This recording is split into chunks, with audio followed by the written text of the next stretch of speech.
충격적인 일이 일어났습니다. 우크라이나 출신 스위스 항공 승무원이 도쿄행 비행 중 버드 스트라이크로 인한 엔진 화재로 위기에 처했습니다.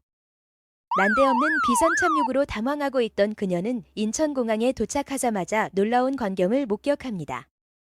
한국인 공항 직원이 이미 소방팀과 임시 대기시설을 완벽하게 준비해놓고 비상대응팀이 이미 대기 중입니다. 라고 안내하는 모습에 충격을 받게 됩니다. 과연 이 한국인은 누구이며 이 비상착륙은 그녀의 인생을 어떻게 바꿔놓게 될까요? 안녕하세요. 저는 나탈리아 페트렌코입니다. 우크라이나 키이우 출신이지만 6살 때 부모님을 따라 스위스로 이주해 그곳에서 자랐습니다.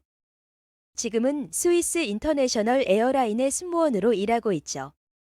하늘을 나는 직업은 언제나 제 꿈이었어요. 어릴 적 처음 비행기를 탔을 때의 그 설렘을 잊지 못했거든요. 구름 위를 날아다는 그 느낌, 승무원들의 단정한 유니폼과 우아한 몸짓, 그리고 다양한 문화와 사람들을 만날 수 있다는 점이 저를 매료시켰습니다. 승무원이 된 지금, 저는 제 직업에 큰 자부심을 느낍니다. 매일 새로운 하늘을 만나고 다양한 국적의 승객들을 모시며 그들의 여정을 안전하고 편안하게 만들어 드리는 일은 정말 보람차거든요. 특히 스위스 인터내셔널은 최고의 서비스를 추구하는 항공사라 더욱 자랑스럽습니다. 그런데 이런 저에게도 가보지 않은 곳에 대한 선입견이 있었습니다. 바로 한국이었죠. 한국이요. 솔직히 아는 게 거의 없었어요. 그저 중국이 영향권에 있는 나라고 생각했죠. 한글도, 김치도, 한복도 전부 원래 중국 것이라고 들어왔습니다. 스스로 기술이 있는 것도 아니고 일본이나 중국 부품 조립해서 싸게 파는 나라로 전 그렇게 알고 있었어요. K-팝이니 K-드라마니 떠들지만 그저 국가주도로 돈 쏟아부은 마케팅 결과물이라고 생각했었죠. 이런 제 생각은 대학 시절 룸메이트였던 메이 황의 영향이 컸습니다. 메이는 중국계 스위스인으로 우리는 4년 내내 함께 생활했고 졸업 후에도 가까운 친구로 지냈어요. 메이의 가족은 중국 문화에 깊은 자부심을 가지고 있었고 특히 그녀의 할아버지와 역사학 교수인 삼촌은 종종 아시아의 다른 나라들에 대한 이야기를 들려주곤 했습니다. 한국. 한때 중국의 영향 아래에 있었고 조공을 바치던 나라였지. 중국의 한 작은 성만도 못한 작은 나라야. 메이의 할아버지는 식탁에 둘러앉아 중국 요리를 먹으면서 이렇게 말하곤 했습니다. 그들은 한국 문화가 사실은 모두 중국에서 유래했다고 설명했죠. 한복. 그건 우리 한족 의상의 변형이야. 김치. 원래 중국 절임 채소에서 따온 거고. 심지어 한글도 중국 문자에서 영감을 받은 거야. 한자 없이는 의미도 모르는 글자지. 당시 저는 아시아 문화에 대해 아는 것이 거의 없었고 이런 설명을 그대로 받아들였어요. 아시아는 제게 너무 멀고 낯선 곳이었으니까요. 대학 시절 메이의 역사학 교수 삼촌인 장 교수님의 강의를 몇 번 청간한 적이 있었습니다. 그는 동아시아 역사를 가르치셨는데 항상 중국 중심적 관점에서 수업을 진행하셨어요. 한국은 수천 년간 중국 문명의 전방에 불과했습니다. 그들의 문화와 기술은 모두 중국에서 전파된 것이죠. 이런 말씀을 듣고 있자니 한국은 그저 중국의 그림자 같은 나라라는 인상이 더 강해졌습니다. 고등학교 시절 메이의 오빠는 가전제품을 구매하면서 한국 브랜드를 철저히 피했습니다. 그 이유를 물었을 때 그는 이렇게 대답했죠. 한국 제품. 그건 그냥 싸게 팔아서 팔리는 거야? 품질이 좋은 건 아니야. 그들은 진짜 기술력이 없어. 그냥 일본과 중국에서 부품을 수입해서 조립만 하는 거지. 대학에서는 K-팝이 인기를 끌기 시작했지만 메이는 그것마저도 폄하했습니다. 그게 뭐가 대수야? 그냥 한국 정부가 막대한 돈을 투자한 국책 사업일 뿐이야. 문화 수출을 통해 경제적 이익을 얻으려는 전략이지. 그렇게 저는 한국에 대한 왜곡된 인식을 차곡차곡 쌓아갔습니다. 직접 경험해 본 적도 없고 한국인 친구도 없었기에 제게 한국은 그저 중국의 그림자 같은 나라일 뿐이었죠. 한 번은 국제 뉴스 채널에서 북한 관련 뉴스를 보게 되었는데 그때 아나운서가 한반도 긴장치라는 표현을 썼어요. 저는 한국과 북한이 같은 민족이라는 것을 알게 되었지만 이상하게도 한국에 대한 인상은 더 안 좋아졌습니다. 같은 민족인데 왜 저렇게 다를까 하는 의문보다는 북한과 같은 뿌리를 가진 나라구나라는 생각이 들었으니까요. 대학을 졸업한 후 저는 스위스 인터내셔널 에어라인의 승무원이 되었습니다. 저의 우크라이나 배경과 다국어 실력 덕분에 국제선에 주로 배치되었죠. 아시아 노선 중에서도 일본, 싱가포르, 홍콩은 제가 좋아하는 노선이었지만 한국행 비행편은 가능한 한 피하려고 했습니다. 왜인지는 저도 정확히 설명하기 어려웠지만 그저 한국에 대한 막연한 거부감이 있었어요. 그러던 어느 날 제 고국 우크라이나에 큰 위기가 찾아왔습니다. 국가적 혼란 속에서 많은 민간인들이 고통받는 상황이 되었죠. 세계 각국이 우크라이나 상황에 반응했습니다. 일부 국가들은 즉각적인 지원을 선언했고 일부는 침묵했습니다. 당시 뉴스에서는 북한이 우크라이나를 반대하는 입장을 취했다는 소식을 들었어요. 그때 문득 같은 민족이라는 한국은 뭐 하고 있는 거지 하는 생각이 들었습니다. 물령적으로 한국은 중립을 추방하는 것처럼 보였지만 제 눈에는 그저 침묵하는 방관자로 보였죠.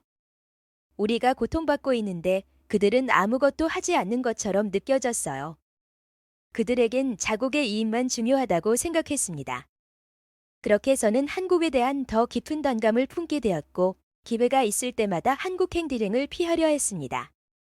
우크라이나 할머니는 항상 당신이 보지 않은 것을 판단하지 말라고 말씀하셨는데 한국에 관해서는 그 교훈을 잊고 있었던 것 같습니다.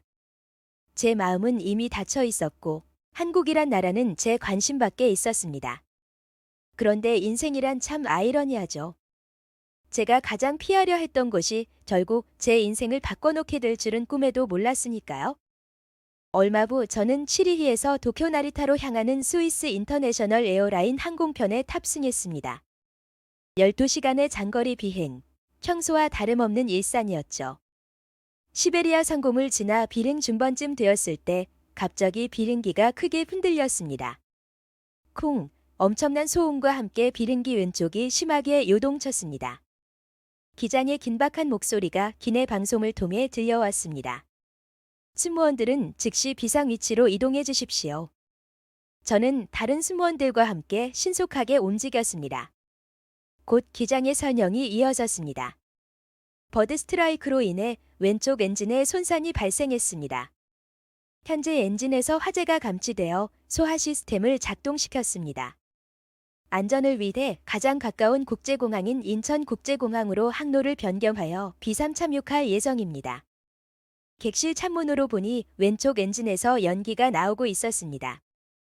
승객들 사이에서 공포와 혼란의 목소리가 들려왔습니다. 인천공항. 제가 가장 가기 싫어했던 곳이 갑자기 우리의 목적지가 되었습니다. 하지만 비행기와 승객들의 안전이 위태로운 상황이니 어쩔 수 없었죠. 기장이 인천공항 관제탑과 교신을 시작했습니다.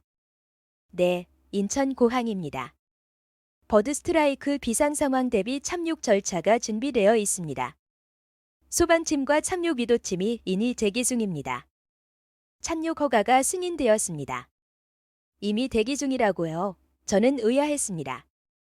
우리가 아직 착륙 준비도 끝내지 않았는데 말이죠.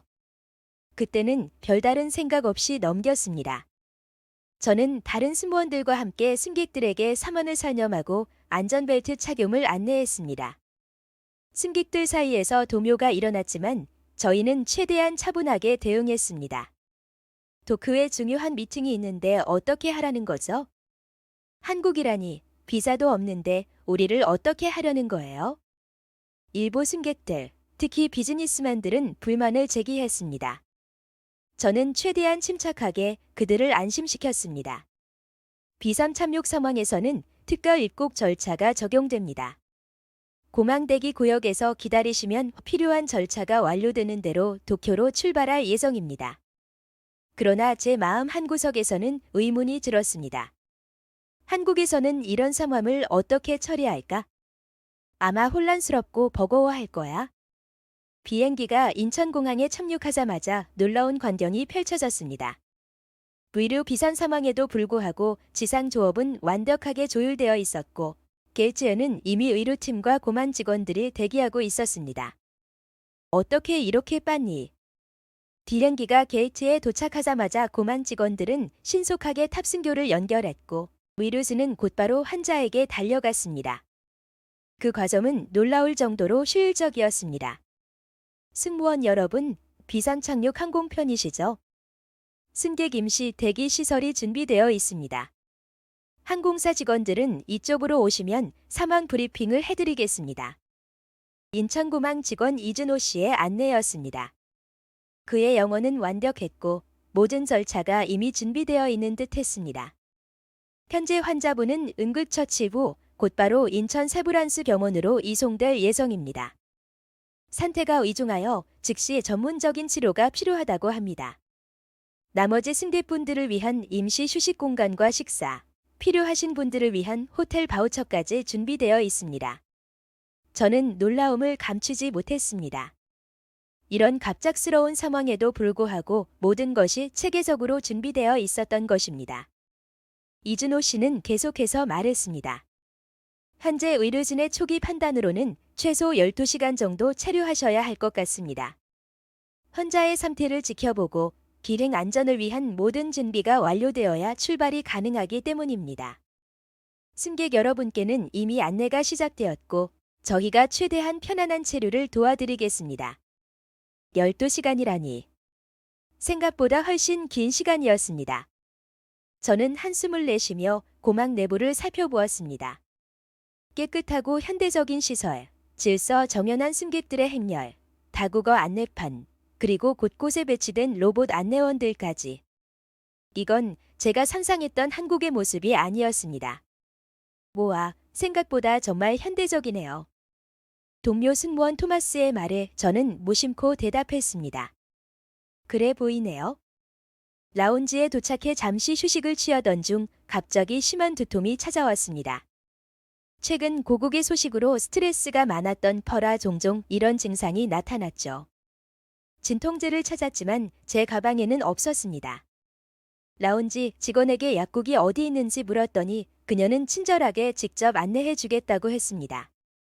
이동 중 그녀는 말을 걸어왔습니다. 혹시 우크라이나 분이세요? 제 이름표를 보고 추측한 것 같았습니다. 네, 맞아요. 어떻게 아셨죠? 성함이 우크라이나식이라서요.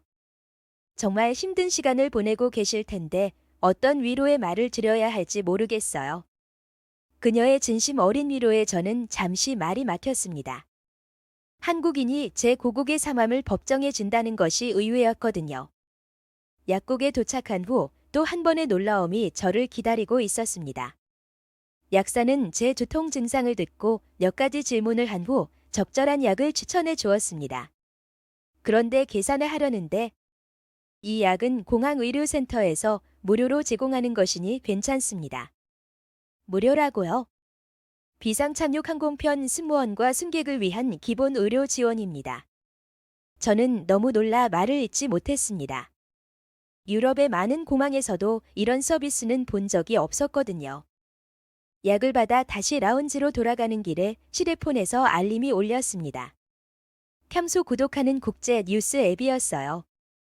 화면을 열어보니 제 눈을 의심할 수밖에 없었습니다. 한국, 우크라이나 인도적 지원 위해 2천만 달러 추가 원조 결정. 게다가 기사에는 한국이 그동안 조용히 의약품, 식량, 그리고 다양한 구호 물자들을 우크라이나에 지원해 왔다는 내용이 담겨 있었습니다.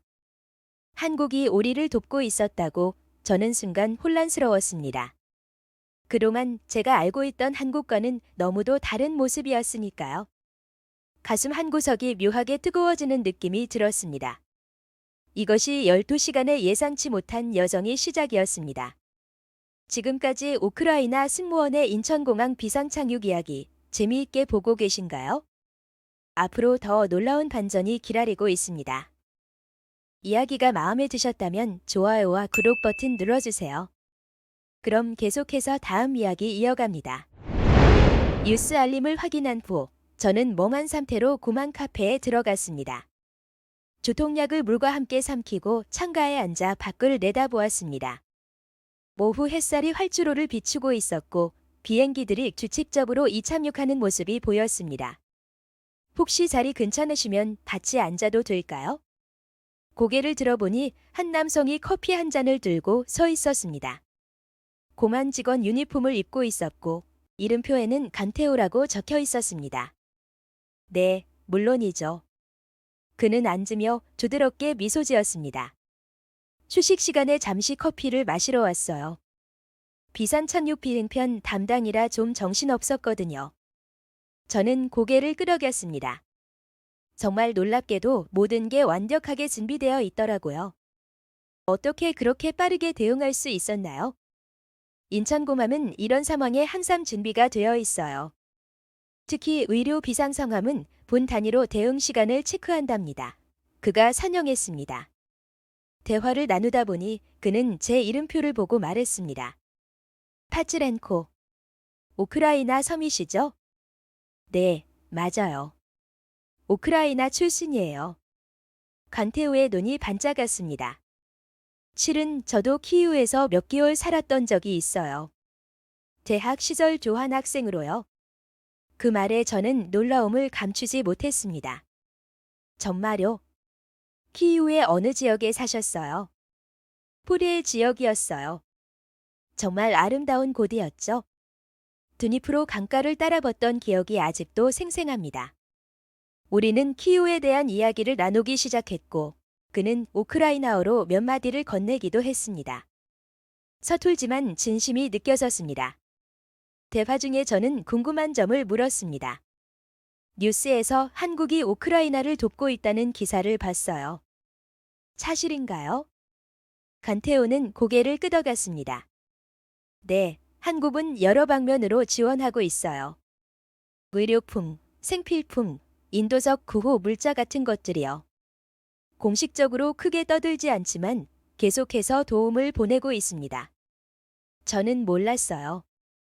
한국이 우크라이나를 돕고 있다는 거요? 그는 부드럽게 미소 지었습니다. 많은 사람들이 몰라요. 한국은 보통 조용히 일합니다. 특히 이런 국제적인 문제에서는요. 그 순간 제 마음속에 쌓아왔던 한국에 대한 편견이 조금씩 무너지기 시작했습니다. 그런데 어떻게 제가 우크라이나인 걸 아셨어요? 방금 전 로비에서 동료 승무원과 우크라이나어로 통화하시는 걸 들었어요. 제가 키이우에 있을 때 배운 몇 마디를 알아들었거든요. 강태호는 잠시 망설이더니 말을 이었습니다. 사실 그때 우크라이나에서 많은 도움을 받았었어요. 그래서 지금 사만이 더 마음 아프죠. 저는 갑자기 눈물이 차오르는 것을 느꼈습니다. 그동안 제가 품었던 모든 선입견이 얼마나 잘못되었는지 깨달았기 때문이죠. 강태우와 헤어진 후 저는 곰함을 좀 더 둘러보기로 했습니다. 그가 추천한 곰함 내 임시 전시회로 향했습니다. 한글과 한국 문화라는 주제의 작은 전시였습니다.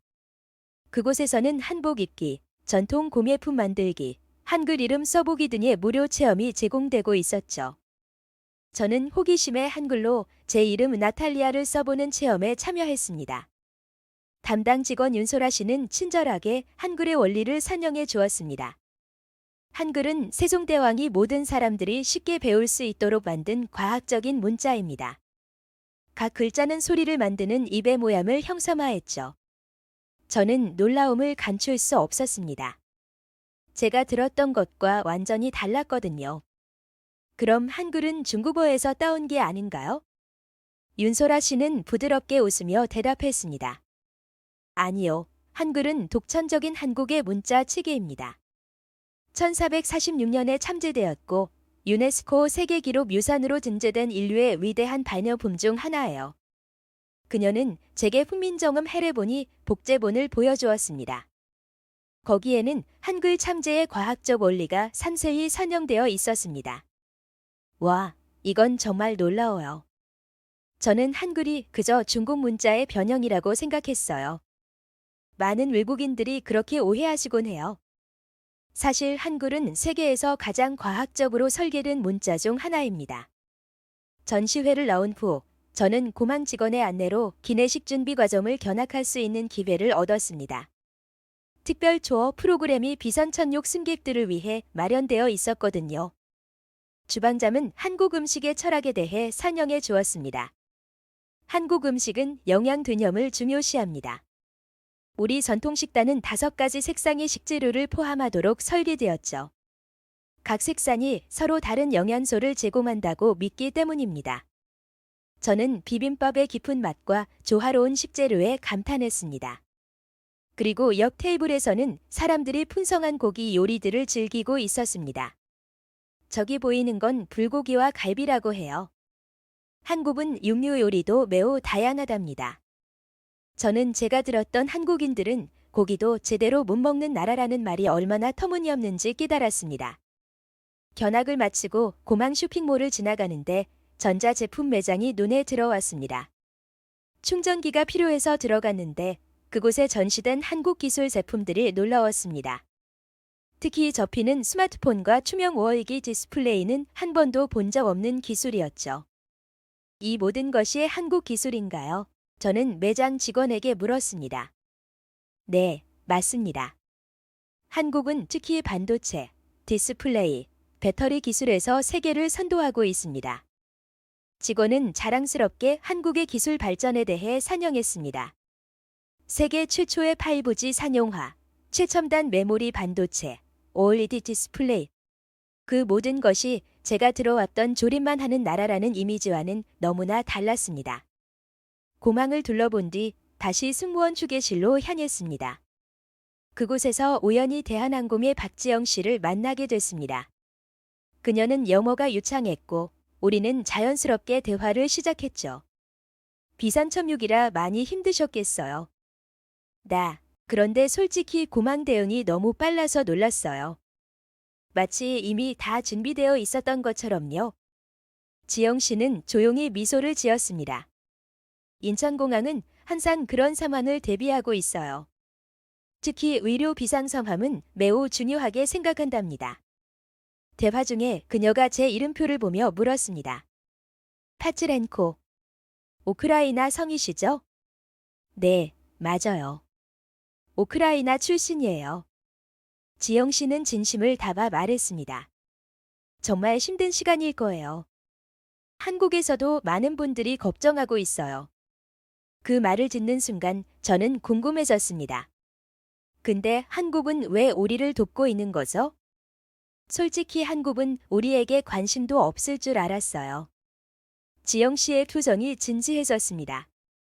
한국 사람들은 자유와 평화를 정말 소중히 여겨요. 우리도 힘든 시기를 겪은 적이 있어서요. 그리고 약한 나라가 고통받는 모습은 한국인들에겐 남의 일 같지 않거든요. 그런데 왜 그렇게 조용히 도와주는 건가요? 다른 나라들은 다 재놓고 홍보하던데. 지영 씨는 살짝 웃으며 말했습니다. 그게 아마 우리 문화일지도 몰라요. 조용히 돕는 게 더 아름답다고 생각하는 사람들이 많거든요. 물론 외교적인 상황도 있을 테지만요. 하지만 한국 사람들의 마음은 진심으로 우크라이나와 함께하고 있어요. 그 말을 듣는 순간 제 가슴속 어딘가가 무너지는 듯 했습니다. 눈물이 흘렀어요. 그동안 제가 한국에 대해 가지고 있던 생각들, 그 수많은 오해와 편견들이 하나씩 조용히 무너지고 있었습니다. 박지영 씨와의 대화 이후 저는 공항 전망대로 향했습니다. 넓은 참을 통해 저녁 노을이 지는 하늘과 활주로를 바라보며 많은 생각이 교차했습니다. 불과 12시간 전만 해도 한국은 제게 가장 가기 싫은 나라였는데 지금은 제 마음속에 차오르는 감정을 설명하기 어려웠습니다. 스마트폰을 꺼내 메이에게 메시지를 보냈습니다. 너는 한국에 가본 적 있어? 거의 즉시 답장이 왔습니다. 아니, 굳이 갈 필요를 못 느꼈어. 왜? 지금 인천공항에 있어? 비상 착륙했거든. 정말. 괜찮아. 어떤 곳이야? 저는 잠시 망설였습니다. 그동안 메이와 함께 한국에 대해 편견 어린 대화를 나눴던 기억이 떠올랐습니다. 어떻게 대답해야 할지 고민되었지만 솔직하게 쓰기로 했습니다. 놀라워. 우리가 알고 있던 것과 완전히 달라. 메이의 답장은 한참 후에 왔습니다. 무슨 소리야? 그냥 고망일 뿐이잖아. 저는 더 이상 메시지를 보내지 않았습니다. 어떻게 선영해야 할지 모르겠더군요. 직접 경험하지 않고는 이해하기 어려울 테니까요. 12시간의 체류 시간이 거의 끝나갈 무렵 안내 방송이 나왔습니다. LX 160 도쿄행 승객 여러분, 탑승 준비가 완료되었습니다. B15 게이트로 이동해 주시기 바랍니다. 짐을 챙겨 게이트로 향하는 길에 카페에서 만났던 간태호 씨가 저를 찾아왔습니다. 떠나시기 전에 이것을 드리고 싶었어요. 그는 작은 패키지를 건넸습니다. 열어보니 우크라이나 국기 새긴 파란색과 노란색이 담긴 한국 전통 매듭과 손글씨로 쓰인 엽서가 들어 있었습니다. 키이우에서 받은 도움을 생각하며 만들었어요. 한국을 기억해 주세요. 그리고 우크라이나의 평화를 진심으로 기원합니다. 저는 감동해 말을 잇지 못했습니다. 그저 고개를 숙여 감사의 인사를 전할 뿐이었죠. 비행기에 탑승한 후 저는 창문 자리에 앉아 활주로를 바라보았습니다. 제 마음은 이상한 감정들로 가득 찼습니다. 부끄러움, 후회, 그리고 동시에 어떤 희망 같은 것들이요. 괜찮아요. 옆자리에 동료 토마스가 물었습니다. 그냥 생각이 많아서요. 인천공항이 인상적이었나 보네요. 꽤 현대적이었죠? 저는 잠시 침묵했다가 대답했습니다. 그것보다 더 깊은 문제예요, 토마스. 당신은 어떤 나라에 대해 완전히 잘못된 인식을 가지고 있었던 적 있나요? 그리고 그게 단 12시간 만에 완전히 무너지는 경험까지요. 토마스는 웃으며 말했습니다. 와, 그렇게 감동받으셨군요. 인천공항이 그렇게 특별한가요? 공항만이 아니에요. 사람들과 문화, 그리고 그들이 보여준 친절함 모두가요. 비행기가 이륙하고 구름 위로 올라가는 동안 저는 계속해서 생각에 잠겼습니다. 제가 가지고 있던 한국에 대한 모든 편견들이 얼마나 근거 없는 것이었는지, 그리고 그 편견들이 어디서 비롯되었는지도 분명해졌습니다. 당신이 보지 않은 것을 판단하지 말라. 저는 작은 목소리로 중얼거렸습니다. 그것은 제 우크라이나 할머니가 자주 하시던 말씀이었습니다. 7일 후 돌아온 후 저는 메이에게 연락했습니다. 20년지기 친구였지만 이번 만남은 조금 달랐습니다. 인천공항에 비상 착륙했었어. 그리고 정말 놀라운 경험을 했어? 카페에 앉아서 저는 인천공항에서의 경험을 모두 이야기했습니다. 한글의 독창성, 약국에서 보여준 배려, 그리고 무엇보다 한국이 우크라이나를 조용히 돕고 있다는 사실까지. 메이는 불편한 초점을 지었습니다. 그냥 고만이잖아. 겉모습만 번지르르 한 거야? 아니, 그게 아니야. 난 정말 많은 것을 배웠어. 그리고 내가 그동안 한국에 대해 말해줬던 것들 중 많은 부분이 사실이 아니라는 것도. 메이의 표정이 굳어졌습니다. 무슨 말이야? 내 가족이 너에게 거짓말을 했다는 거야? 거짓말이라기보다는 특정 관점에서 본 편향된 시각이었던 것 같아. 모든 문화는 자기 중심적일 수 있잖아. 우리의 대화는 그렇게 불편하게 끝났습니다. 20년 우정이 흔들린 순간이었지만 진실을 찾아가는 과정은 때로 그런 불편함을 감수해야 하는 법이죠. 며칠 후 대학 시절 스위스 문화인류학 교수님을 만났습니다. 그에게 제 경험과 메이와의 갈등에 대해 이야기했죠. 문화적 편견은 교육과 직접 경험을 통해서만 극복될 수 있어요. 당신의 친구도 언젠가는 이해할 거예요. 교수님의 종제로 메이와 저는 다시 만났고 더 열린 대화를 나눌 수 있었습니다. 완전한 화해까지는 아니었지만 서로의 관점을 존중하는 시작점이 되었습니다. 그 후 저는 한국에 대해 스스로 공부하기 시작했습니다. 인터넷으로 정보를 찾고 도서관에서 책을 빌리고 심지어 취리히에 있는 한국문화원도 방문했습니다. 역사, 문화, 기술, 그리고 우크라이나와 한국의 관계까지 저는 진실을 향한 여정을 시작했습니다. 그리고 마침내 제가 가장 두려워했던 결정을 내렸습니다. 한국어 공부를 시작한 것이죠. 그리고 한국 우크라이나 문화교류 프로그램의 자원봉사자로 참여했습니다. 몇 달 뒤, 저는 우연히 치리히 공항에서 인천으로 출발하는 비행편에서 근무하게 되었습니다. 제 마음은 설렘으로 가득 찼고, 이번에는 12시간이 아닌 3일간의 체류 일정이 있었습니다. 인천에 도착한 저는 놀라운 광경을 목격했습니다. 공항 로비 한쪽에 우크라이나 국기가 걸려 있었고, 그 아래에는 작은 모금함이 있었습니다. 우크라이나 어린이들을 위한 의약품 지원지라는 제목의 캠페인이었죠. 그 앞에 몇몇 한국인들이 조용히 기부를 하고 있었습니다. 바시도 거창한 선전도 없이 그저 조용히 도움의 손길을 내밀고 있었던 것이죠. 그 순간 저는 깨달았습니다. 진정한 친구란 어려울 때 조용히 곁에 있어주는 사람이라는 것에. 그리고 한국은 제 고국 우크라이나의 진정한 친구였던 것입니다. 여러분, 오늘의 사연 어떠셨나요? 혹시 여러분도 직접 경험해보지 않고 판단했던 것들이 있으신가요? 댓글로 여러분의 이야기를 들려주세요. 항상 좋은 사연으로 찾아뵙기 위해 매일 오후 6시에 새로운 영상을 업로드하고 있습니다. 구독과 좋아요, 알림 설정으로 다음 이야기도 놓치지 마세요. 다음 영상을 클릭하시면 더 많은 해외 반응 사연을 이어서 보실 수 있습니다.